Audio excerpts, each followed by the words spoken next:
also a partner of CIALFO, and thanks for the great talk by Rohan pertaining to an overview in bringing about everything within a single umbrella.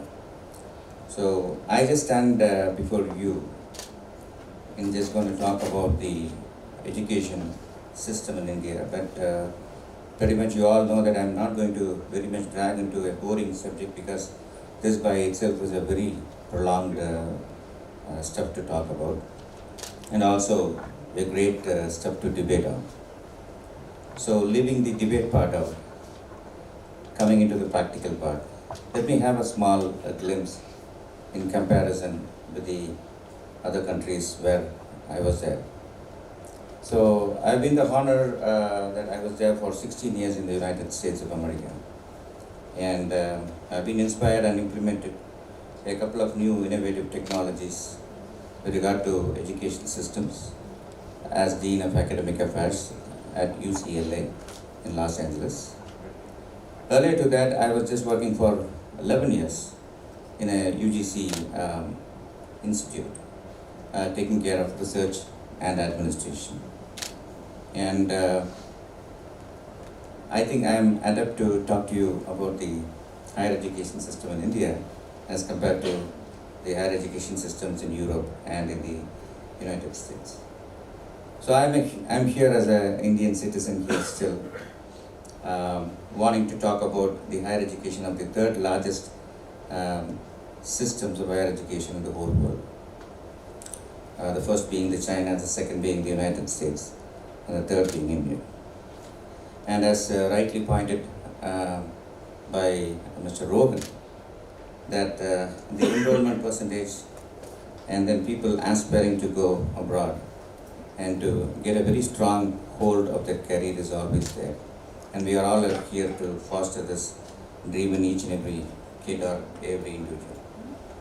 So with the 800 million people of being 35 and below out of the 1.3 billion of the population in India, you should know that we have the youngest group of folks, and you should know that soon we'll be the youngest country in the world, to be the youngest for quite a long time. And you know that the life expectancy is being increased from 57 to 65. You know pretty much that nobody is going to retire soon, and ultimately people are going to be young, and we are going to be a superpower soon, a very young superpower, overruling the whole world. As you know that many people have taken up great leaps and bounds into many important assignments throughout the world. So in this juncture then, what are we going to do as a responsible people who take care of academia here? So that is $1 million question, that are we equipping our students in the right way? The second important thing which I just wanted to touch upon is there is two misnomers. One is higher education, and I should say that stronger education, which is K-12. When we don't have a stronger education, we don't have a higher education. Because I should certainly say that we have the oldest universities in India, like in Nalanda, Tishla, etc., since 3,000 years ago. And when you just talk about the exact independence, 1947, we had only 20 universities. But at the same time, if you would take now, right now, it is 803 universities, 36,000 autonomous colleges. So you see the multitude of people who have started these three tier of systems, which I'm going to talk about, which will be very rather intriguing as well as very funny, where in which area we are really catering to. So when you just see this, we have a great group of people where only 25 million people are being enrolled, and the gross enrollment ratios currently had moved from 18 to 19.4.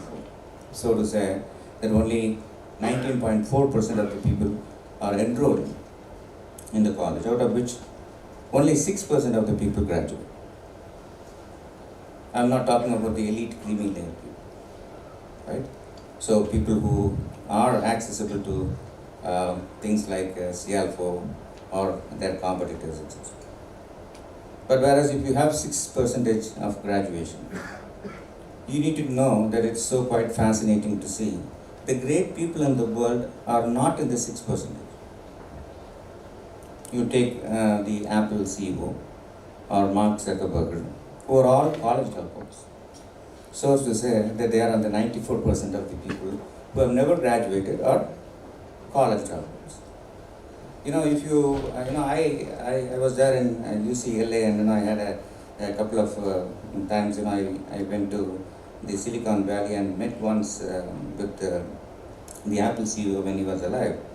And when he was just giving a talk, we had a small interactions, and what he said was the system in the US was not that much good to cater his dreams.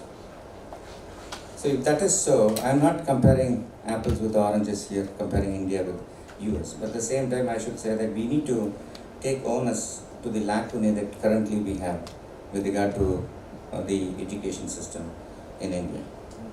So with this percentage of 19.4, we need to know that there is always a mediocrity in bringing about the growth and creation of universities and education institutions in India. So this mediocrity is not only in the creation of the schools and colleges and the universities, but also in the evolution of these institutions.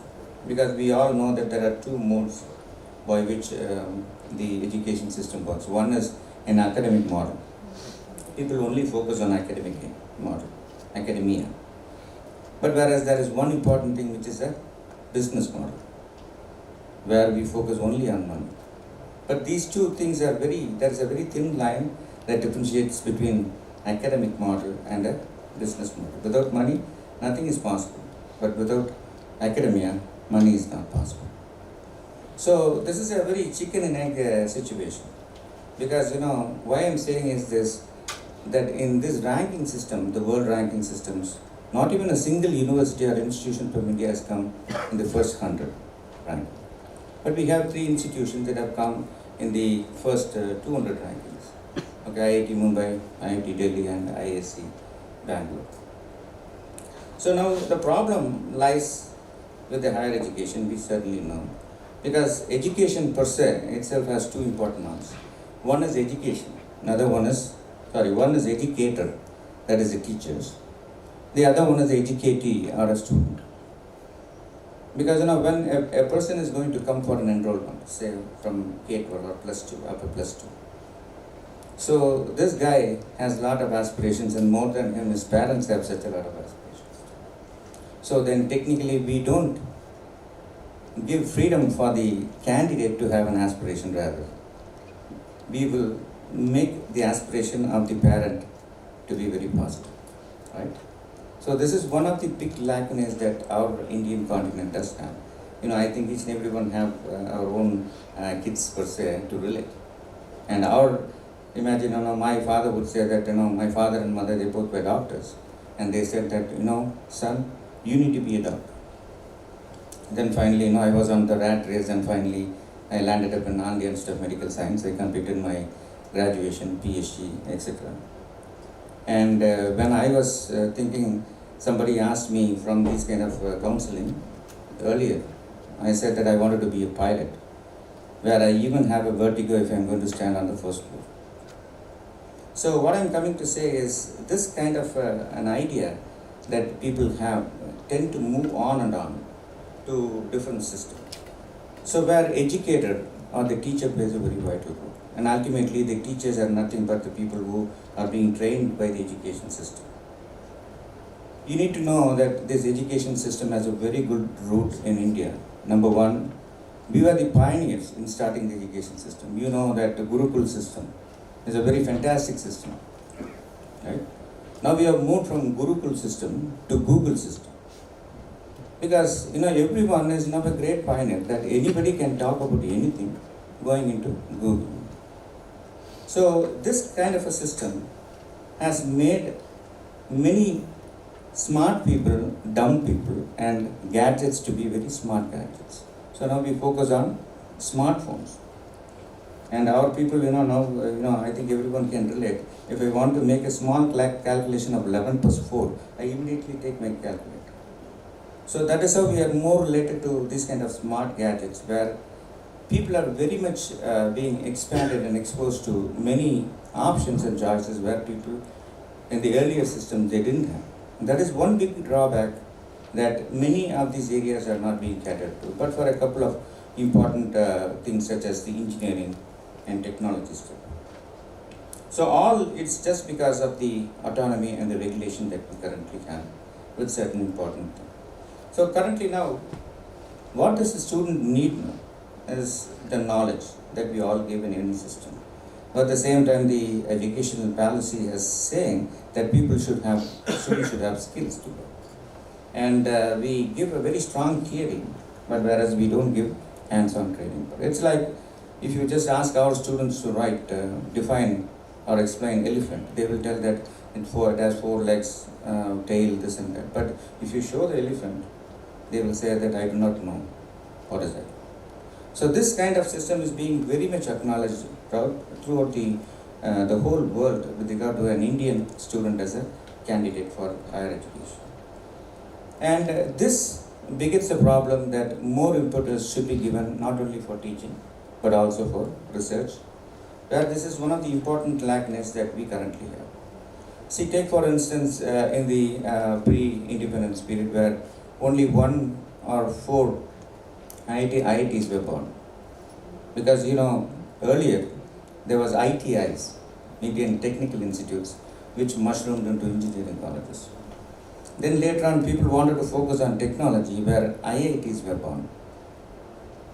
But whereas IITs were born mainly not for educational purpose, they thought that research should be the main purpose. So our system had demarked this autonomy into both separately academia, teach separately and do research separately. We have CSIR institutions here, like CCMB, CDFD, everything is only focusing on research. But whereas if they want to give a degree, they have to get attached to University of Hyderabad to do that. So this kind of a bifurcation has already been made by our ancestors. But now people are coming back again to say that we